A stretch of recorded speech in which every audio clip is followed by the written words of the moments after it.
It is one of the most focused arcs in all of Star Wars. A single mission passed across 3 eras of storytelling. The Death Star plans thread connects Andor, Rogue One, and A New Hope. And I'm going to show you exactly how. Across 3 different productions, made decades apart, one narrative thread remains unbroken. Every scene, every sacrifice, every whisper in the shadows, all pointing towards the same end. Today I'm mapping all 32 steps in the story of the Death Star plans, from Andor Season 2 to the moment the Death Star explodes in A New Hope. Because when you zoom out a little bit, it's not just a timeline. It's one of the most carefully constructed arcs in all of Star Wars. So here we go. Dedra Meero collects the info on Gorman, Jedha, Edu, Scarif, and from Galen Erso. Lonnie gets her access codes and waited a year before using them to get that information.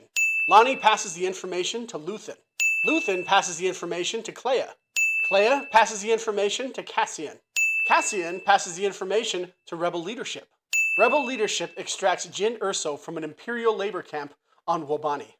Jyn agrees to go to Jedha, where she gets captured by Saw's forces, who also happen to have the pilot who had a message for Jyn.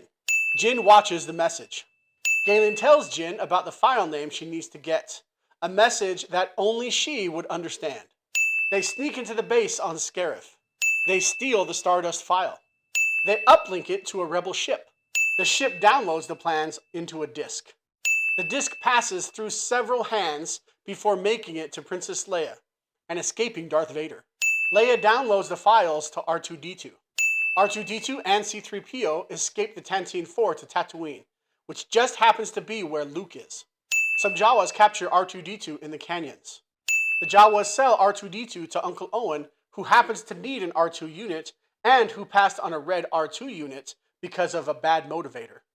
R2-D2 runs away and then gets caught by Luke Skywalker and C-3PO. Luke has R2-D2 play the distress message by Leia for Obi-Wan. Stormtroopers shoot Luke's aunt and uncle, so Luke joins Obi-Wan. They go to a bar in Mos Eisley to find a pilot. A random skilled pilot agrees to take them to Alderaan. They go to Alderaan, but unfortunately it has been blown up by the Death Star. The Death Star tractor beams the Millennium Falcon into the Death Star. Obi-Wan disables the tractor beam as Luke, Leia, Han, Chewie, R2-D2, and C-3PO escape to Yavin. The rebels finally analyze the schematics for the Death Star and find the flaw that Galen Erso put into the base. The rebels launch their fighters to go down a narrow trench on the Death Star. Han has a moment of conscience and comes back to save Luke at the last second. A lucky kid with Force abilities makes a 1 in a million shot without his guidance system and blows up the Death Star. Dedra Meero wakes up in the middle of her sentence on Narkina 4.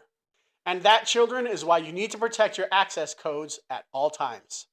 Now, we might remember the explosion, the trench run, the music, or the celebration.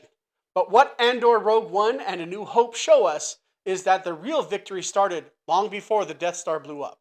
It started with a speech in the shadows, a choice to run instead of stay silent, a plan handed off one person at a time, and somehow, across decades of real-world production and storytelling, the thread never snapped. That's not just good writing, that's Star Wars at its most disciplined and its most human.